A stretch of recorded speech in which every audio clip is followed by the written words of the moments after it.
400 million years ago, long before trees ruled the land or dinosaurs cast their shadows, something moved through Earth's oceans that feels almost like a mistake, an animal so brutally over-engineered, so alien in both form and function, that even today scientists pause when they reconstruct it, as if questioning whether evolution really took this path or if we're somehow misreading the fossil record. Its name is Dunkleosteus, and if you were to encounter it in the murky Devonian seas, you wouldn't see teeth in the way we understand them, you'd see blades, self-sharpening, bone-plated guillotines fused directly into its skull, capable of slicing through flesh, armor, and even other apex predators with terrifying efficiency. And yet what makes Dunkleosteus so unsettling isn't just its power, but the deeper question it raises. Why would evolution create something like this so early in the history of complex life, and then never quite repeat it again? To understand that, we have to step back into a world that feels almost unrecognizable, a planet still experimenting with life, where ecosystems were unstable, rules were not yet defined,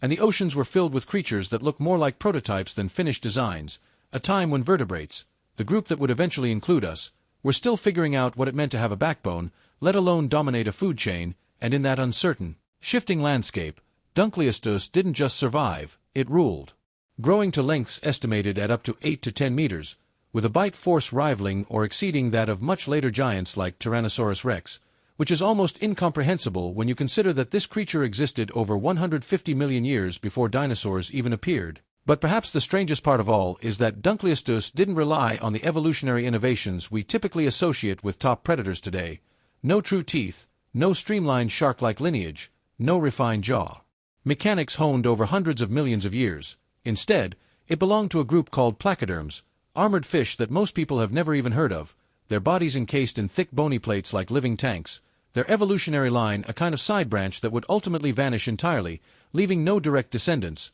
which means that Dunkleosteus represents not just a powerful predator, but a dead end, an evolutionary experiment that achieved terrifying success and then disappeared without a trace, and that alone makes it deeply unsettling, because it suggests that the path life took to get to modern ecosystems wasn't inevitable, that there were other possibilities, other dominant forms, that simply didn't make it through the bottlenecks of extinction. And if we look closely at the anatomy of Dunkleosteus, the mystery deepens even further, because its jaws didn't just close. They snapped shut with incredible speed thanks to a unique system of lever-like bones that amplified force and velocity, allowing it to open its mouth in a fraction of a second and create a suction effect that pulled prey inward before the crushing plates did their work, a mechanism so advanced that it rivals the feeding strategies of modern predatory fish, yet it appeared astonishingly early in vertebrate evolution, almost as if the blueprint for apex predation was discovered far sooner than we expected, and then, for reasons we still don't fully understand, largely abandoned,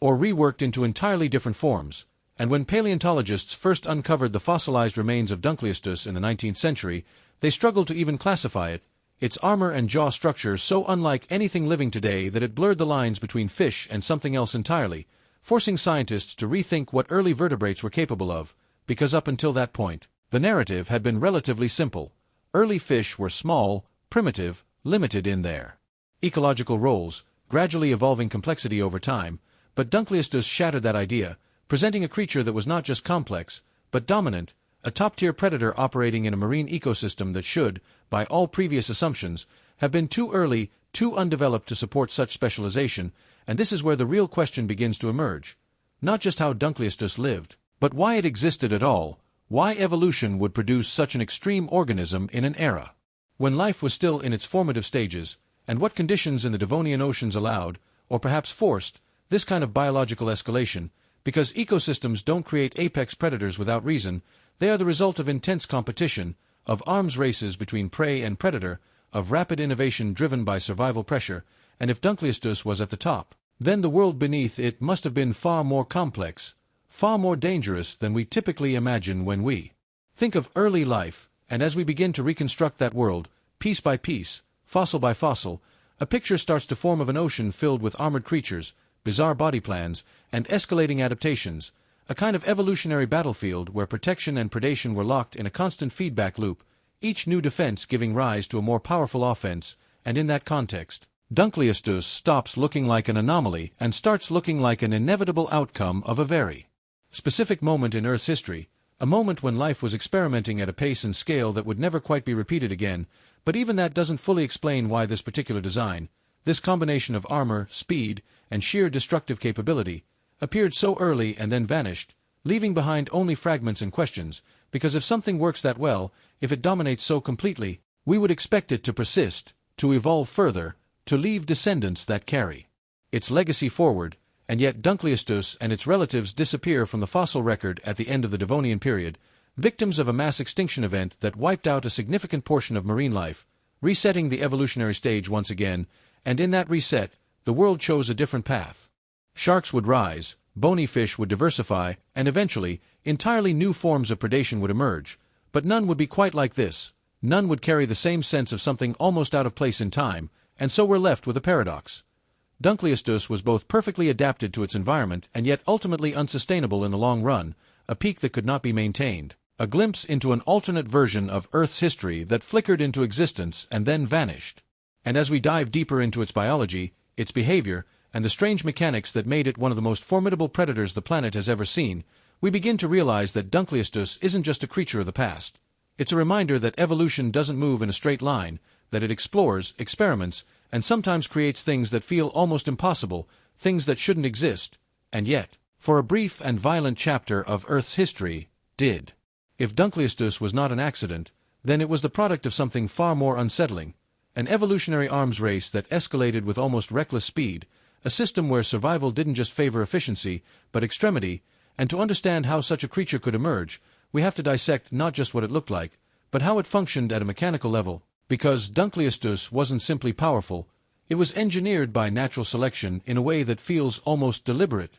Its entire anatomy optimized for a single purpose, to dominate, beginning with its most iconic feature, the jaws, which unlike modern predators were not lined with replaceable teeth but instead formed from sharpened bony plates that grew as part of the skull itself, creating edges that could slice and shear with terrifying precision, and while that might sound like a limitation at first, no teeth to replace if damaged. It was actually an advantage in a world filled with heavily armored prey. Because these plates were constantly self-honing, grinding against each other with every bite, maintaining a razor-like sharpness without the need for regeneration, a biological solution so elegant that it challenges our assumptions about what a perfect, predatory design should look like. And when researchers began modeling its bite force using fossil reconstructions, the results were staggering. Estimates suggesting pressures exceeding 6,000 newtons, potentially rivaling the bite of Tyrannosaurus rex, but achieved through an entirely different mechanism, one that relied on speed as much as strength, because Dunkleosteus could open its jaws in as little as 20 milliseconds, creating a rapid expansion of the buccal cavity that generated powerful suction, effectively pulling prey into its mouth before the jaws even fully closed, a feeding strategy that combined ambush and inevitability, where escape was not just unlikely, but physically prevented by the surrounding water itself. And this dual system, suction plus crushing, placed Dunkleosteus in a category of its own, neither purely a biter nor purely a suction feeder, but something in between, something more versatile, and that versatility hints at the kind of environment it inhabited, an ecosystem where prey were not only fast, but defended, because the Devonian seas were filled with other armored organisms, including rival placoderms, early sharks, and a variety of strange-jawed and jawless fish that were themselves evolving new ways to survive, some developing thicker plating, others increasing speed or maneuverability, and in response, Dunkleosteus didn't just keep up, it escalated, becoming both faster in its strike and stronger in its bite, a predator capable of cracking open armored bodies like shells, and we know this not just from theoretical models, but from fossil evidence itself, with specimens showing bite marks, healed injuries, and even fragments of other placoderms within the remains, suggesting not only predation but possible cannibalism, a behavior that, while brutal, is often a sign of an apex predator operating in a competitive and resource-limited environment, where even your own kind can become prey. And yet despite its immense power, Dunkleosteus was not invincible. Its body design reveals trade-offs that hint at the limits of its dominance. Because while its head and thoracic region were heavily armored, its posterior body was likely more flexible and less protected, suggesting a balance between defense and mobility, and this raises an important point about how it actually moved, because for a long time, reconstructions depicted Dunkleosteus as a sluggish, tank-like creature, relying purely on ambush, but more recent biomechanical analyses challenged that view, proposing that it was capable of relatively rapid acceleration, using its streamlined posterior and powerful musculature to lunge at prey with surprising speed, not a constant swimmer like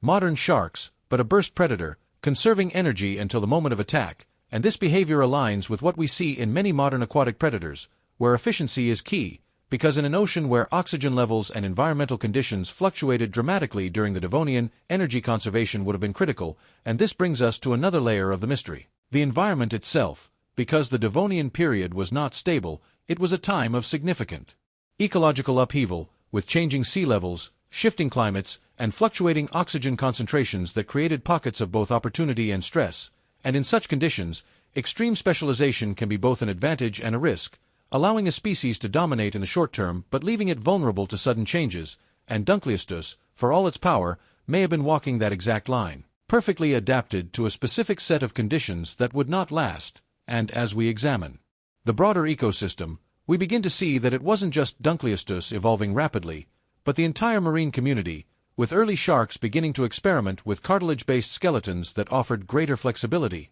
and bony fish diversifying into forms that would eventually outcompete the placoderms, setting the stage for a transition that would redefine ocean life. And this is where the story becomes less about a single creature and more about a shifting balance of power, because evolution is not just about being the strongest or the fastest, it's about being adaptable. And while Dunkleosteus represented a peak of predatory efficiency, it may have lacked the evolutionary flexibility needed to survive the coming changes. And so as the Devonian drew to a close and extinction events began to ripple through marine ecosystems, wiping out species and reshaping food webs, the very traits that made Dunkleosteus so formidable may have become liabilities, locking it into a niche that no longer existed, and in that sense, its story is not just one of dominance, but of fragility, a reminder that even the most powerful organisms are ultimately at the mercy of the environments that create them, and that sometimes, evolution doesn't just move forward, it resets, erasing entire lineages and leaving behind only echoes of what once ruled the seas. And then, almost as suddenly as it appeared, Dunkleosteus was gone, not in a slow fading decline, but in a collapse tied to one of the most devastating biological resets in Earth's history, the late Devonian extinction, a prolonged crisis that unfolded over millions of years yet struck with enough force to dismantle entire marine ecosystems, and to understand why a creature so dominant could vanish, we have to look beyond the animal itself and into the fragile system that sustained it, because apex predators are always the first to feel the cracks when an ecosystem begins to fail. They sit at the very top of a pyramid that depends on stability below, and during the late Devonian, that stability began to unravel in ways that were both subtle and catastrophic, as massive changes in climate, possibly driven by the expansion of early land plants and shifts in atmospheric chemistry, altered the balance of oxygen in the oceans, creating widespread anoxic conditions, zones where oxygen levels dropped so low that most marine life simply could not survive, and for a predator like Dunkleosteus, which relied on a rich, complex food web filled with large, armored prey, this was not just an inconvenience, it was an existential threat, because as smaller organisms died off and populations collapsed, the entire chain of energy transfer broke down, leaving even the most powerful hunters with nothing left to hunt. And this is the paradox at the heart of Dunkleosteus' story. It was too successful, too specialized, too dependent on a world that could not sustain itself indefinitely, and when that world began to change, it had nowhere to go, no evolutionary escape route, no flexibility to adapt to the new conditions, and so it disappeared, along with the placoderms as a whole, an entire lineage erased so completely that for millions of years afterward, the oceans would be dominated by entirely different players, most notably early sharks, whose cartilaginous skeletons and more adaptable body plans allowed them to survive and diversify in the aftermath. And in many ways, sharks represent the opposite strategy to Dunkleosteus. Not the most heavily armored, not the most forceful bite, but a balance of efficiency, flexibility, and resilience, traits that would carry them through multiple extinction events and into the modern day. And this contrast forces us to confront a deeper truth about evolution, one that challenges our instinct to equate power with permanence. Because Dunkleosteus was, by almost any measure, one of the most formidable predators to ever exist, a creature capable of dominating its environment with unmatched efficiency, and yet it was ultimately a temporary solution, a peak that could not be maintained, and this idea becomes even more unsettling when we consider how early in Earth's history this all occurred. Because Dunkleosteus didn't exist at the end of a long evolutionary journey, it appeared near the beginning of complex vertebrate life, as if evolution had briefly skipped ahead, producing a level of predatory sophistication that would not be seen again for hundreds of millions of years, and then, just as abruptly, it was gone, leaving future lineages to rediscover similar solutions in entirely different ways, through teeth instead of bone plates, through refined jaw mechanics instead of rigid armor, through speed and endurance rather than sheer crushing force. and in that sense, Dunkleosteus is not just a lost predator,